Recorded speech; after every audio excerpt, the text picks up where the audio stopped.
肉もりもりにしていくと筋肉って酸素使っちゃうので、だからぷにょぷにょな人の方がいいかもしれないです。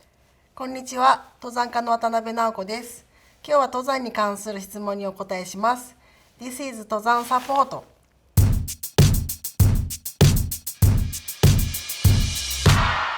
最初の質問は達郎磯部さんから。登山時には大変そうな映像をよく目にしますが、下山時の密着映像はあまり見かけません。登山と下山の危険性や所要時間にはどれぐらいの差があるのでしょうか。確かに下山中の映像はあんまりないと思うんですけれども、下山がめちゃめちゃ登るよりも大変だから撮ってる暇がないっていうのもあるし、疲れているからっていうのもあると思います。登っている時よりも下山の時の方がめちゃめちゃ危険で、疲れているから普段踏み外さないようなところをちょっとこう引っ掛けちゃったりとか、つまずいて落ちたりとかすることが 8000m 歩はもう下山時がめちゃめちゃ多いです。登頂したっていうニュースとかをバンバン入ってくるんですけど、無事にこれから降りてこれるのかなみんなっていう方がなんかすごい心配ですね。所要時間については登った時間の半分ぐらいで下山しているような感じがします。56mm さんから、整備されていない山でのお手洗いってどうされているのですか。ベースキャンプにはトイレテントっていうのが用意してくれて、ボットン便所の場合もありますし、最近はもう便座が用意されていたりもします。ベースキャンプから上はテント生活なので、排尿は基本的にはテントの中でペットボトルから作ったコップみたいなのを使って排尿をしたりして外に捨てたりとかしていますが、登っている途中はもう基本的には自然のままにトイレも作らずやっています。で、アタックの時はハーネスっていう器具を脱ぐのが大変なので失禁したりしてしまいますが、排便の時はさすがに中でするの私は嫌なので、シェルパに断って今したいからって言って、急な斜面とかだと足場を作ってもらって、シェルパに捕まえてもらいながらやったりしています。雑草さんから、山登りをしていて一番危険だった体験。いっぱい危険だったことあるんですけど、2011年にエベレストに行って、頂上から150m手前で天候が急に変わってしまって下山することを決めたんですが、脳がちょっとやられて目が見えなくなってきて、で周りも真っ白だったので一回滑落してしまって、風とあと酸素ボンベを吸っていたので全然声が出なくて、シェルパがもう先に行っていたんですが呼び止められなくて、ロープでつながったままずっとこう下でどうしようかなと思っていたところに、下にクレパスが見えた。クレパスっていう氷の裂け目が見えて、なんかここあったかそうだから行きたいなって思っちゃって、でカラビナを外していこうとしたんですね。もうそれは多分幻覚症状だったと今は思うんですけど、もし外して飛び降りていってたらもう完全に死んでたと思いますし、後から思ったらすごい恐怖だったなっていう思います。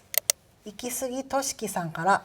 山で出会ったら一番怖い生き物は何ですか。あんまり 8000m に生き物いないんですけども、もし出会ったら怖いのはイエティで、でもそれは存在しないから、もし出会ったら多分自分はもう高山病の末期なんだなって思うようにします。タカさんから、山で遭難した時に一番最初にしなければならないのは、助けを呼べるんだったら助けを呼ぶですけど、その助けを呼ぶものもない場合は動かないことだと私は思います。日本でもそうだと思うんですけど、8000m 歩だともう本当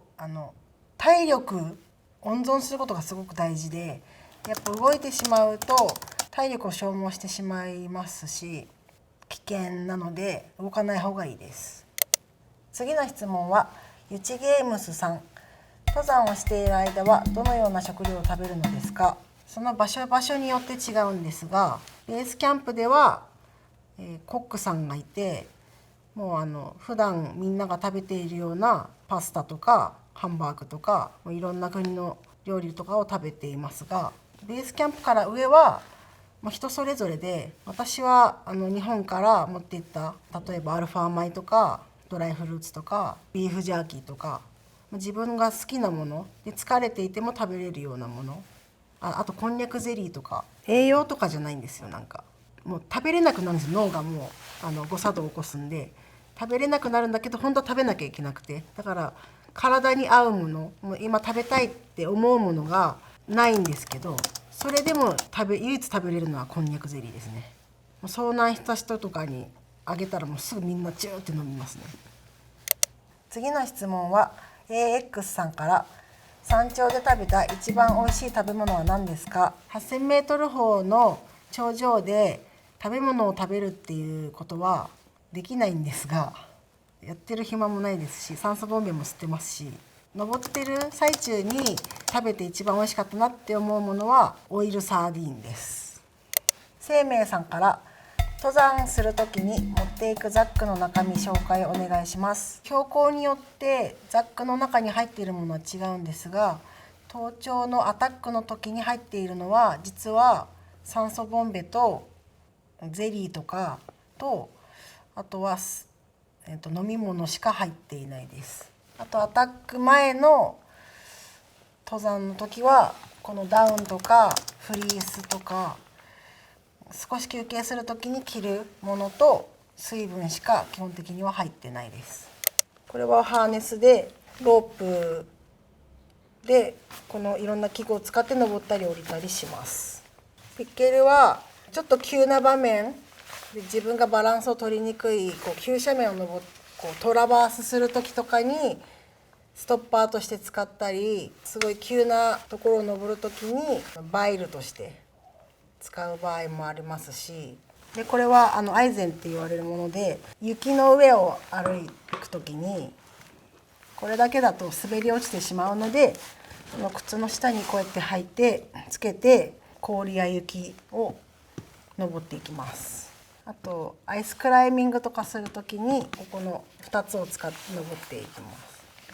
あと岩も同じですね。ロッククライミングするところもあるので、そこもこの2つを使って、ちょっと段になってるこんな感じのとこのここに乗せて、これは刺す、岩は置くみたいな。 RA さんから、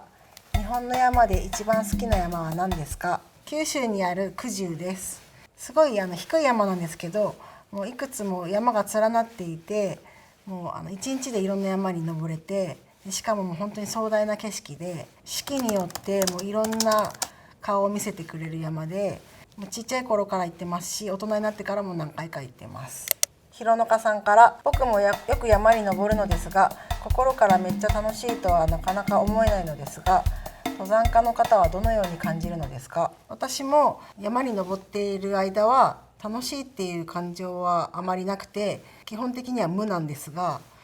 他にご飯を作ったりで休憩する時に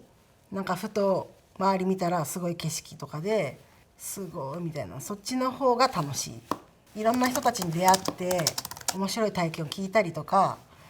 あと、失敗することがあったりとか、そういうのを含めて結局楽しかったなって思うと思うんで、全体的に楽しいという感じです。幼児さんから、山を登ってしまうという感覚に第三者から見て狂気ランナーズハイのようなものだなと思うことはあるのでしょうか。クライマーズハイっていうのは、私の場合はすごい辛いところを登っているんだけど、なんかすごい景色、例えば朝日が上がってきてすごい景色になったりとか、本当感動した時、もうそっちがすごすぎてその辛さが消えて、なんかその後登ってても全然きつくないんですよね。それが多分クライマーズハイなのかなと私自身は思ってます。 MK さんから、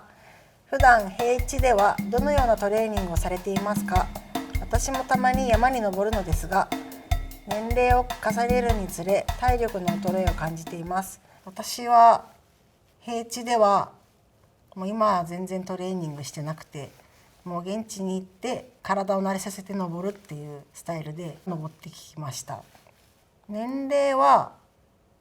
もう全然関係ないので、もう今 8,000m 峰に70代80代の人とかもバンバン来ているので、全然臆することはないと思います。ただ筋肉もりもりにしていくと逆に筋肉って酸素使っちゃうので、8,000m 峰って酸素ないじゃないですか。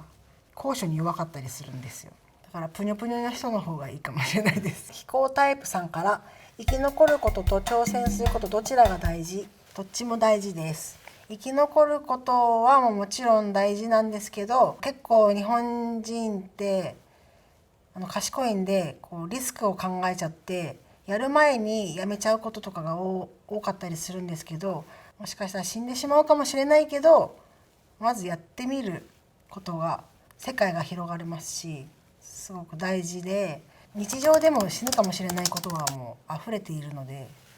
どんどん挑戦してみて、リスクを感じたらそこでやめるとかの方がいいと思います。